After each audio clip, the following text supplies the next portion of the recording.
ഒരുപാട് ദുരൂഹതകളുള്ള കേസായി മാറിയിരിക്കുകയാണ്. എന്താണ് നമുക്കിപ്പോൾ ലഭിക്കുന്ന അറിവ്? അല്ല, ഇപ്പോൾ പോലീസ് അന്വേഷിച്ചുകൊണ്ടിരിക്കുകയാണ്. ഏത് അന്വേഷണമായിരുന്നാലും നാട്ടുകാർക്കും പൊതുജനങ്ങൾക്കും എല്ലാം കൃത്യമായ സംശയം ഉണ്ട്.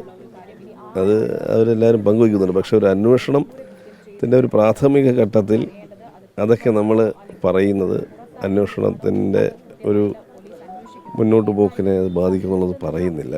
സ്വാഭാവികമായും അതിരാവിലെ എല്ലാവരും എഴുന്നേറ്റിരിക്കുന്ന സമയത്താണല്ലോ ഇത് സംഭവിച്ചിരിക്കുന്നതാണ് ഞാൻ അവരിൽ നിന്ന് സംസാരിച്ചപ്പോൾ എനിക്ക് മനസ്സിലാവുന്നത്.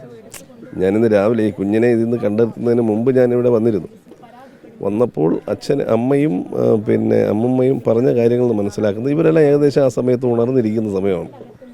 ഇപ്പോൾ രാവിലെയാണ് കുട്ടിയെ കാണാതാവുമെന്നാണ് പറയുന്നത്. 5:30 കരച്ചിൽ കേൾക്കുന്നു എന്ന് പറയുന്നു. മൊത്തത്തിൽ ഈ അമ്മയും അച്ഛനും കുടുംബാംഗങ്ങളും പറയുന്നതിൽ മൊഴിയിൽ വൈരുദ്ധ്യമുണ്ട് എന്നൊരു ആരോപണവുമുണ്ട്. തീർച്ചയായും നമുക്കത് ഡൈജസ്റ്റ് ചെയ്യാൻ പറ്റുന്നില്ല. ഇവർ പറയുന്ന ഓരോ കാര്യങ്ങളും നമുക്കത് കൃത്യമായി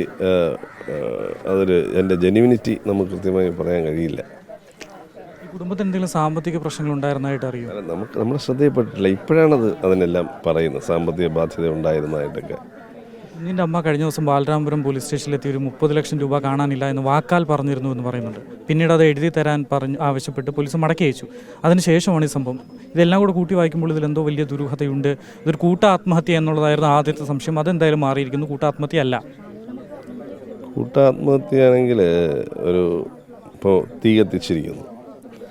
അത് തീ കത്തിച്ചിരിക്കുന്ന സാധനങ്ങളുടെ അടുത്താണത്. ആരാണ് ഈ ചെയ്തിരിക്കുന്നതെന്ന് പറഞ്ഞാൽ സാധനങ്ങൾ കുറേ കത്തിപ്പോയി എന്നുള്ളതല്ലാതെ പെട്ടെന്ന് അവർ തീ അണയ്ക്കുന്നു.